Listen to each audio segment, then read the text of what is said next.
It's been a while since I've been here. I wonder why. Oh, right.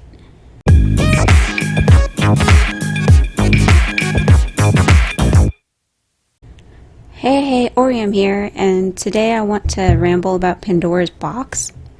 It's a comic I am working on here and there as much as I am able to, at least, that has the main character jumping through various fandoms on an adventure of sorts. It started out as a fun alternative to staring into space and daydreaming, but turned into a project that I could learn and grow from, and still have a lot of fun while doing it. I decided to name the character Hope, since in the myth of Pandora, the only thing left in the box was hope. Other than that, my comic doesn't really have much more to do with that story. It was just a brainstorming session that led to it while I was skimming through a book about myths and legends. Before I go any further, I do want to put a warning here. This story is dark at the beginning. There are mentions and or indications in the comic of self-harm, but only at the start so far. I've had dark points in my life, and creating is how I deal with it, so that's as far as I'm willing to address it. Again, this is only in the very beginning, and the rest of the comic is the main character healing from it. Now, as a quick summary, Hope acts as both a messenger and a recruiter for Mephistopheles. Probably not saying that right.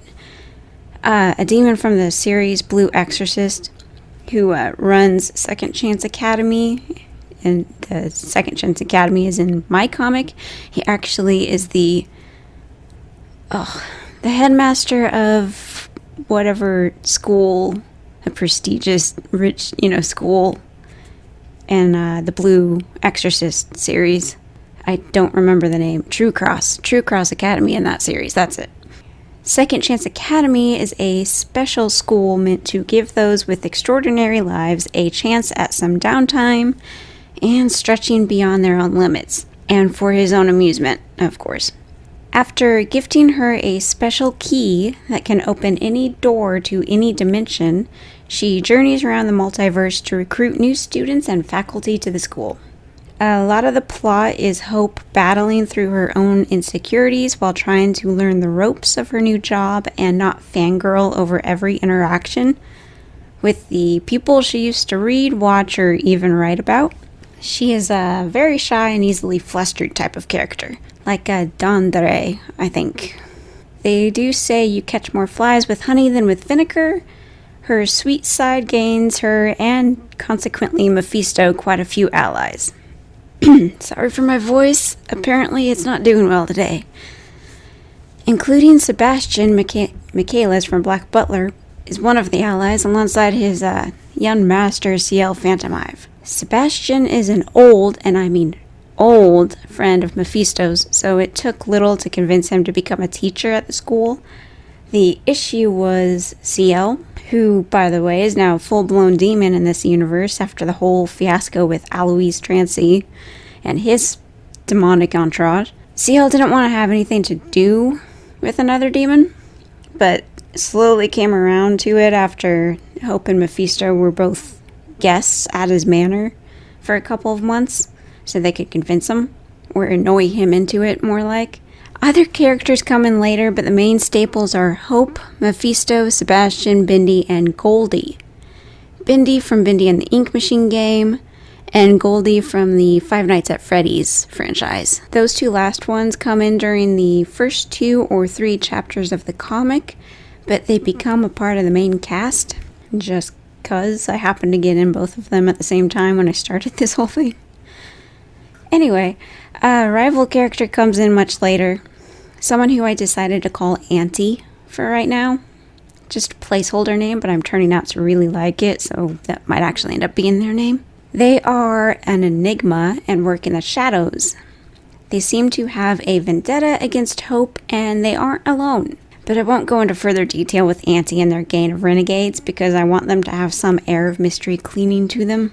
Oh, I almost forgot to mention, the way Hope gets around the multiverse is through a key that Mephisto gives her. In Blue Exorcist, the universe Mephisto is from, he has keys that act as special gateways through ordinary doors so he and the others can get around or into special areas. Other than the key, he also gave her a ribbon torn from Death's own robes, the same Death from Soul Eater, who also works as a teacher at the school and actually helped build the school, since he has one of his own in his universe. She has the cloth wrapped around her left wrist, and it acts as a reminder of her new life and duties.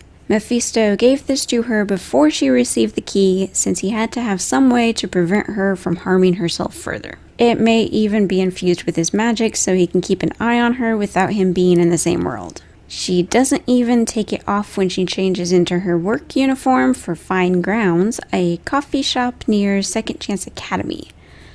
She hadn't planned on working such a job, but it was impossible to say no to the owner of the establishment, who happens to be Armstrong from Full Metal Alchemist.